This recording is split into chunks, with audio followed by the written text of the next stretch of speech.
Hello, Vernacular Faithful. Redcoat here. And Ciantier joins him. And today we're going to be doing a little interview. Or rather, Ciantier is going to be interviewing myself, Redcoat, about some things. So, Ciantier, Well, we're going to be asking you about fantastical racing games. So, first of all, what constitutes a fantastical racing game to you? So, Fantastical Racing Game. And for me, this is basically just a game that breaks some rule of reality or, does something, well, fantastical. Something out there with what they're doing with their cars or what they're doing with their tracks or something. Because, like, for me, the current era of games that involve going around a track several times, several hundred times, okay, maybe not several hundred times, but you get the idea. um, Games that involve going around a track in a vehicle these days don't really play with reality all that much in my opinion. Okay. So, just to make sure we're getting some clarity, are you including things like, say, Sonic and Sega All-Stars Racing Transformed and Mario Kart? Yeah, I would include those as in the overarching space of fantastical racing games. I mean, we have a ton of kart racers out there. Mm-hmm. However, I would separate them from the types of games that I'm going to be talking about today. Okay. So those are definitely kart racers, is Right. how I'll put them. So basically, it's the idea that um, you've got wacky, crazy weaponry going on in them Mm-hmm. usually, and I mean, they're generally mascot racers, but there's definitely a thing of where, how do I put it? We emphasize the persona of the racers over the persona of the cars in most kart racers, like Okay. Crash, Sonic, Mario, like all of them have their names in the title. Yeah. Like even Diddy Kong Racing, all of them. It's just like it's about the characters, and then you have the karts, but the characters really are what we're talking about. Gotcha. Yeah, I know just from my 2 cents that I usually think of them as more party games than racing games to some extent. That's fair, because it's not. They definitely eschew away from the idea that we're doing a test of skill and more of a we're all on the track together and anything can happen. Mm-hmm. It's more of a have an experience game than necessarily a learn a skill game. So, what are some examples of the type of games you're talking about specifically then? Yeah, so I'll say to start, we'll go with something that's closer to real, but still basically sets the stage for where I'm going here. Okay. The Burnout games. Mm-hmm. So Burnout is it's a racing game, and you have some very realistic cars in there. Like they're modeled very well and stuff like that, but they're not down to the engine stuff like in Forza or something like that. Sure. But the thing is that game isn't really focused on specifically saying that all you do is race and all you worry about is how good your car is and all this stuff. It's like it's Burnout is focused on crashing. Like that was the tagline on the 10. Well, okay, that wasn't the tagline, but that was the description on the 10 of the game. It was just like Burnout is about crashing your car. They did a whole bunch of stuff to make it so that it looks really fancy and interesting when you crash your car into something and it flips around and parts break off of it and all sorts of stuff. And so, like, that game was all about that, and it's all about, like, they had a crash mode where you have a random intersection and there are a bunch of cars there, and there's a ramp. You're going to hit that ramp and you're going to crash into as many cars as you possibly can. And so it's a very different focused experience. And in the later games, they actually made it so that car-on-car combat was much more of a thing. So you would actually you try and slam into each other, you'd cut each other off, and that would give you points to do more stuff. I see. So it's very aggressive. Yeah, it is very aggressive. It's less about racing super well, and it's more about interacting with the other racers while also racing well. In that same vein, you have Split Second, which was basically a spiritual successor to Burnout, in my opinion. But it takes it another level where now you gain points from doing funky things around the track, like getting air, tailing people, doing power slides. I see. And you could use those points to open up shortcuts or to cause traps to affect the other racers. It was all set in this idea of it was a reality TV show, and so you would perform, and the audience would be like, "Yeah!" And so you'd get points from doing that, and then you'd get to do the push the button moment, and you'd get this nice cinematic thing where it's like, and a big part of the road would explode and another part of it would fall into place, and you're like, well, I guess I'm going this way now, and I hope nobody was under that because they just died. Yeah. But yeah, so from there, we get into some of the more, well, I guess before we get into the really weird stuff, I should also talk a little bit about Motorstorm, which is probably one of my favorite close to reality, but really not, games, because Motorstorm was a really interesting concept because most racing games, they try to keep it within a specific area of cars, right? Right. So it's like F-Zero, you've got future cars. Burnout, you mostly stay within the range of super fast, high-end cars, although if you're doing crash mode, it's free reign.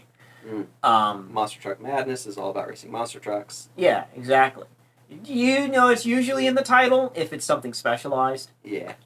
But Motorstorm was unique in that it was kind of simulating this idea of where it's almost like Burning Man, but for cars. Like everybody's come around to do this race. And so you just have all sorts of different vehicles there. Like you have dirt bikes, you have four-wheelers, you have semis, you have monster trucks, you have dirt buggies, you even have stock cars. They're just all there on the track together. And the tracks are made such that each car has its own perfect line to go through, but you also have to deal with the fact that there are other racers that are going to be taking their lines and things like that. It was very interesting. So the lines crisscross and stuff. Yeah, it was a very interesting game. Being a motorcyclist in that game was the scariest thing, because everyone bowled you over. Yeah, I bet. Just like real life. Yeah, but it was a very interesting game. It was one I really kind of dug. And again, it's this thing of where normally you wouldn't have all of these different cars together in one thing. Like you wouldn't have a semi racing against a stock car. No, that'd be a bit weird. And I mean, one of the other things that all of these games share, and I do think it counts as a part of the definition in some respect, all of these games have some form of boost gauge. And so a part of the game's play isn't about finding the perfect, finding the perfect line will make you ostensibly better at these games, definitely. Right. But the other thing is your boost management and whatever gimmick is in the game to build up your boost. So in Burnout, it's things like driving dangerously. In Split Second, it's the same idea. With Motorstorm, there were some stuff I don't remember. It's been a while since I played that one, but I do remember you had nitro. It's just I forget exactly how you got it. Gotcha. So spoilers, we have a list of some games here. And episode 1, Pod Racer, is on it. And I know that one you could, if you're going fast enough without crashing into stuff, you could boost. Yeah, and Pod Racer was interesting because in most games you build up your boost, but in Pod Racer you're basically at top boost at the start, and it's more about maintaining the heat on your vehicle. Yeah, for sure. One of the better things to come out of Star Wars Episode 1, for sure. Yeah. I'm actually kind of surprised that no one's really done that same kind of boost management system since then, really. I'm also kind of surprised that there hasn't been another Pod Racer game, to my knowledge. Yeah, well, I mean, Episode 1 came out, and then people didn't like it, you know? There's that great Weird Al song. Well, I mean, I love the Weird Al song, and Darth Maul is amazing. Yeah, people like him. Yeah, like, I love the actor for that. The stuntman, or the actor, the stuntman, whatever, who did that, because he also played Toad in X-Men. I think he voiced Pete in Dark Souls 2. He is a wonderful man. Um, Anyway, that's your random, completely unrelated trivia for the day. but yeah, the boost idea is something that is constant across, like, at least all of the games that I consider to fall into this space. Because even now that we're getting a little bit out of the cars space, because, I mean, there are other racing types game. Yeah. Like, one of my favorites was Hydrothunder, which is powerboat racing. Which, like, other than Wave Race 64 and Blue Storm, there really aren't that many racers on water. Yeah, for some reason I keep wondering, is there a yacht racing game and stuff like that? Like, I wouldn't be surprised if there is, and I just haven't heard of it. Because I would imagine that if it exists, it's in an arcade somewhere that I haven't seen. Mm. The ones I listed beforehand were all straight to console, but the fantastical racing game where you actually had, like, you got boost power and stuff like that, that was an arcade experience originally. Right, there's like an F-Zero game in the arcades, right? Yeah, F-Zero GX, AX. AX and GX, because GX was the console version and AX was the arcade version, and you could transfer custom car data from your GX to your AX. So the G was for GameCube and the A was for arcade? Yep.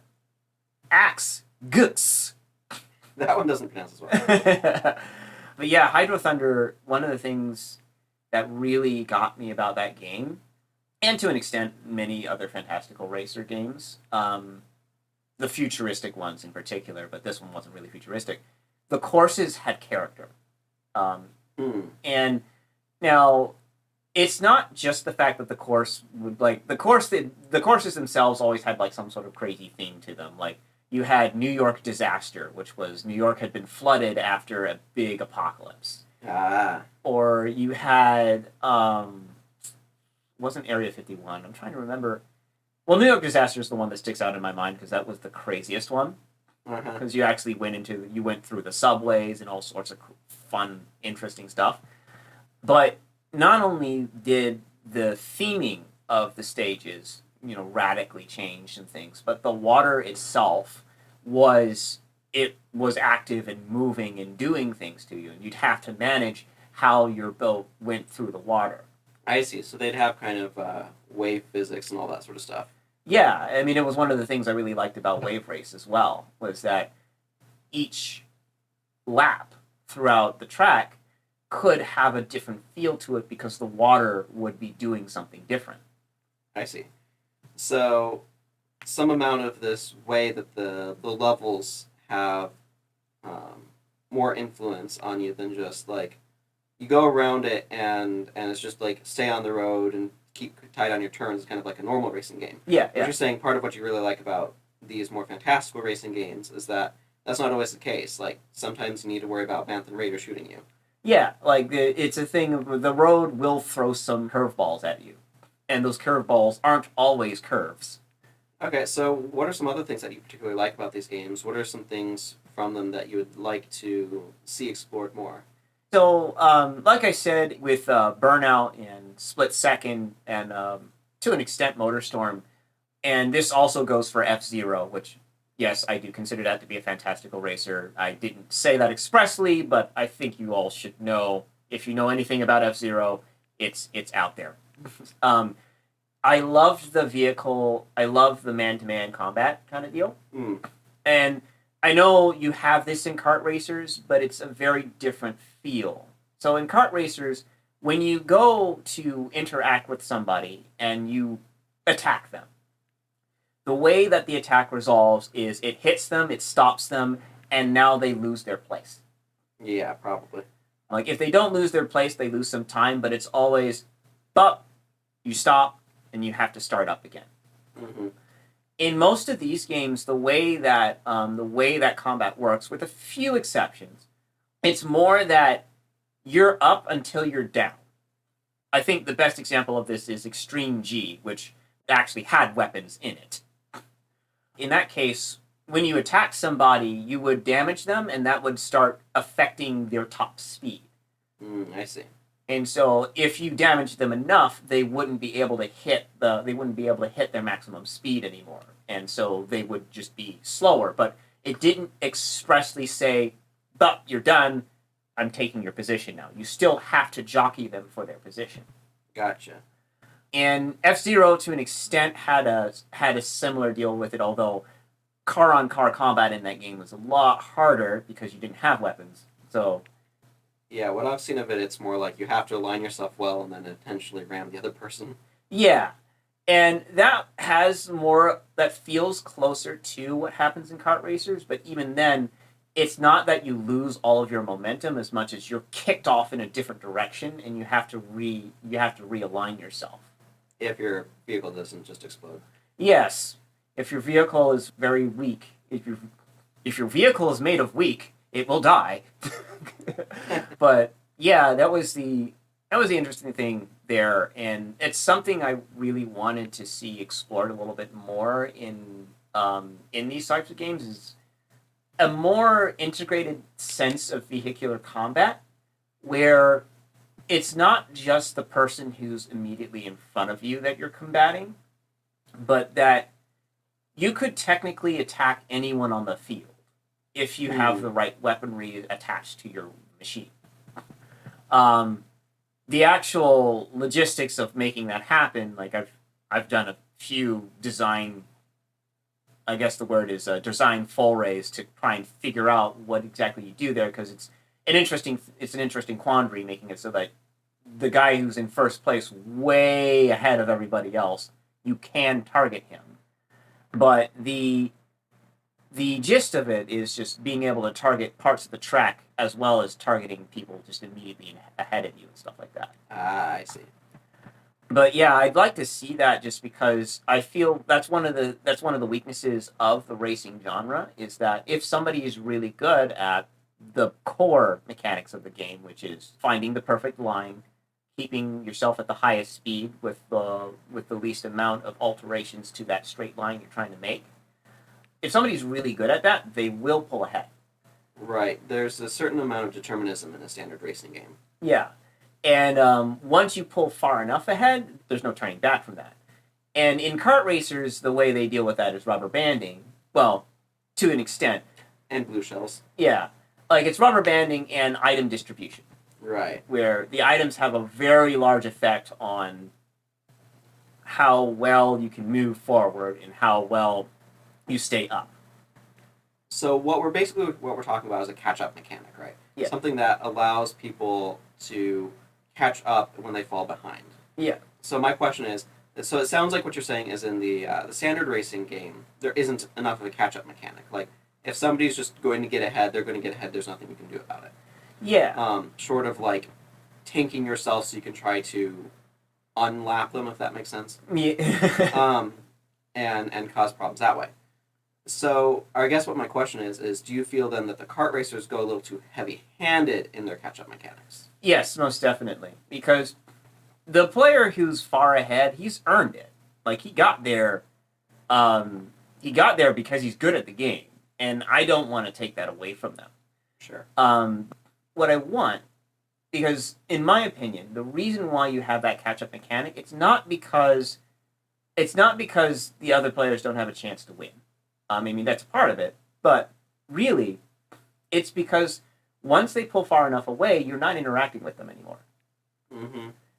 In my head, and I don't know how this actually would play out because I'd have to build the thing and test it. Sure, yeah, that's true of any design. In my head, it's the idea that first place is the most dangerous place to be, and of course, this is how it works in kart games. But the difference is that being good at racing in first place is something that is not just you're there and you keep it, but it's also that you can actually dodge everything that comes your way. Like, you get to see the targeting reticles of all of the missiles that are coming down from on high towards you. You can catch that somebody's targeting you from behind and send out chaffs and stuff like that. But one of the key words you had there was can dodge, right? Yeah. Like, the blue shells, my impression is those aren't dodgeable. Yeah, no, the very first implementation of the blue shell was something that you could technically defend against. It was on the track, so theoretically you could get it to bump into a wall if you knew how to make it do things. Could you also defend yourself with like one of the triple shells around you? No. Okay. No, it blasted right through those. Okay.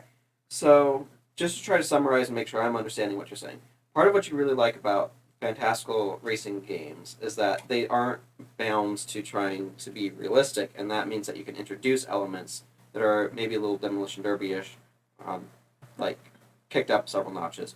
And you just really like the idea that they allow you to be able to have interaction between cars, because what often happens is that in a standard racing scenario, there's not enough interaction once you pull ahead of the pack.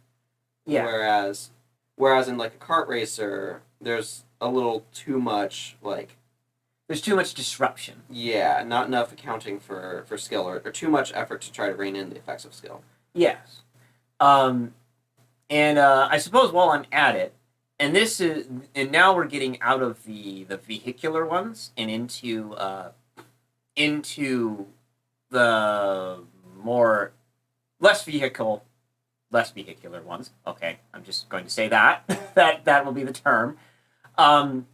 One of the other things that I like about the Fantastical Racing games is there's more to it than just the race. There's something else that you can do to do well at it. Mm. And so it's not just like managing your turns and keeping your line. Yeah, like I enjoy that. Don't get me wrong, but the example that I would put forth is SSX Tricky, and racing well in that game is not just knowing the perfect line, finding all of the shortcuts, and doing that properly. It's also making sure that you are keeping yourself constantly topped off with your boost, basically by doing tricks and that sort of thing. Gotcha. And so that was something that I really appreciated about that game, because it meant that there was another skill to master. That by learning that, you wouldn't necessarily have to be the perfect racer to be able to get to the front of the pack.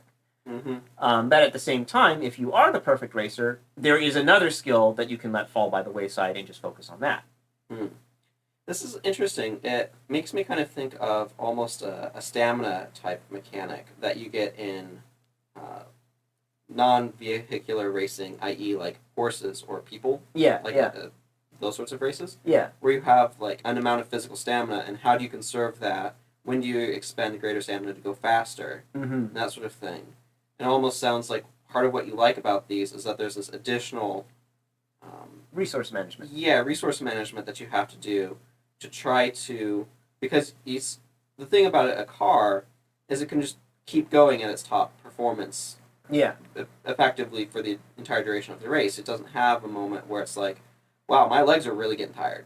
Yeah. Right. Whereas like with a horse, or you have those moments where you can be like, oh, we're going at like 70% speed. We're keeping up with the pack, and then we can push it to 100% to overtake the person in lead right towards the end. Yeah. Like that's something that adds excitement to those sorts of race situations, where in like car racing, from what I understand, most of the excitement is, will they manage to keep their traction properly while keeping their speed? Are they going to be able to keep their line, that sort of thing?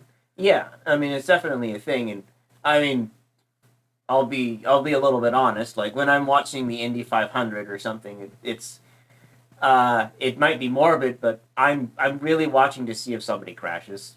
Yeah, well, I think a lot of people are with like NASCAR and stuff too. Yeah, at least to a certain degree.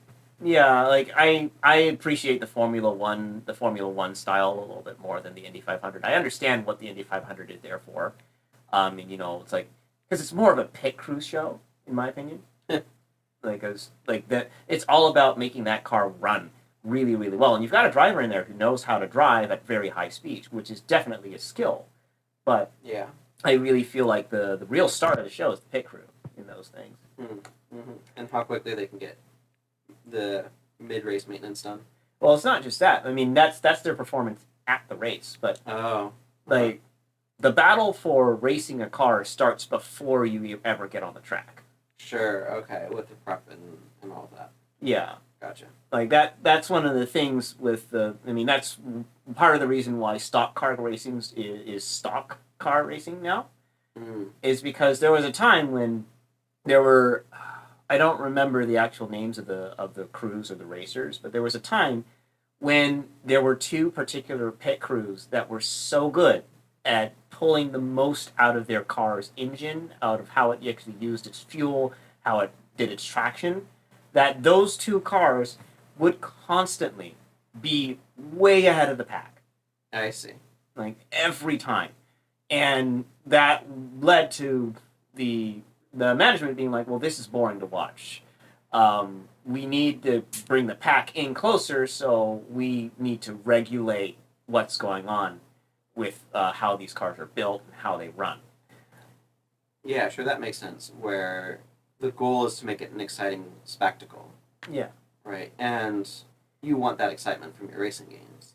I do. Not to tarry too long on the real life racing, but I will say that I consider it to be a little bit unfortunate that it is stock cars primarily, just because one of the things that racing does for technology in general is it causes people to be competitive, and so they push the technology forward. Yeah, and see, this is one of those interesting things where it's like, how much do we try to run competitions for the sake of innovation versus entertainment? Right, and when the goal is entertainment, that pushes things in a different direction. Yeah. To try to create narrower margins, closer victories, more tension, just to keep people engaged, excited, wanting to know what happens next. Definitely. And so, yeah, that's really what it comes down to for me with the fantastic racing games. I like, well, the fantastical, they are fantastic, at least I think they are. the fantastical racing games. It's that they have, so the first thing is that they're usually very unique. There's something interesting and cool and new about what they're doing with their vehicles. Or it might not even necessarily be something new, like Wave Races counts as a fantastical one for me, but power racing on jet skis is just not something I get to see all that often. So sure, there's something interesting about their vehicles. There's something unique and cool in how they do their tracks. Like their tracks are usually throwing curveballs in some way, shape, or form at you, and the man-to-man combat it can become something that is not just it's not just a matter of I get ahead of you. It's I'm actually dealing with you directly in some way, shape, or form. Mm-hmm. While I'm on it, there's one other fantastical racing game that I would want to highlight, which is Distance, that was one that it didn't necessarily blindside me because being from DigiPen, I was around when the team was making the game. It was Nitronic Rush at the time. Yeah. Mm-hmm. And that was taking off of one of the classic racing, crazy racing games, which was Cruis'n. Well, San Francisco Rush, which is in the ilk of Cruis'n USA. Okay. Those games are basically just like you're driving and there's traffic, and that was really the main thing that was different was that you were driving amidst traffic on the highways, and so you had to deal with that. That one was specifically dealing Nitronic Rush was specifically emulating San Francisco Rush 2025, I think, or 20 whatever. It was 20 add a number, basically the future. And the whole deal of that game was that you had cars that could do tricks because they sprouted wings and rockets and did all funky stuff like that. Gotcha. And so Distance was taking that a step further and saying you're a digital car, so it doesn't. There's some extra things that you can do. So you can drive on walls, you can pop your wheels up so you can drive sideways, or you can fly for brief periods of time. Or if the top of your car gets sliced off, you can still keep driving. Sure. So it was a very interesting thing, and that's really what it comes down to for me. Is like I really want to see more creative racing games out there. I want to see things that try and just do something weird and kind of embody that with what their racing is. And challenge you to master more than just optimizing the track. Yeah. Because, I like optimizing my lines. I'm the person who will do time trials over and over and over again. But when I'm racing with other racers, I want to feel like I'm actually interacting with them. That makes sense to me, and not just doing a time trial. Yeah. Alrighty, well, any final thoughts? Hydrothunder is the best. If you want to play a racing game on water, find that game and play it. Okay. But otherwise, yeah, all of the games that I've listed, I highly recommend them, at least as a study of what it is to make a fantastical or fantasy racing game. I mean, you could do a very interesting fantasy racing game where you have like dragon racing or something. Yeah, I feel like someone's done that somewhere. Probably. Like that seems too so obvious. It does seem too obvious, yes. But yeah, I wouldn't mind that. I'll have a paladin on a horse, on a Pegasus, and then we'll have a guy on a dragon, and let's have a goblin riding another goblin who's got wings. Ooh. Or you could do like Merfolk and it plays like Superman 64. All of that except Superman 64. Well, I think we've clearly said what we have to say. Yes, so. yes. Oh, and a racing game that's underwater. I want that. Yeah. I want that. Submarine Racer. Yeah, Submariner the Racer. Oh, wait. That's a hero. That's a hero, yes. The Submariner. Yes. Well, you see, that's the IP that we will attach to it so that it okay. actually gets brand recognition. I'm not convinced of that. Well, okay, nobody knows who the Submariner is. I know who the Submariner is. Okay, so not nobody. One person knows who the Submariner is. Well, I think I saw about him at the Marvel exhibit at the Mopop. Oh, yeah. Well, you see, that's the thing, though. You attach Marvel to it. Yes, that helps. Yeah, it's Marvel, baby.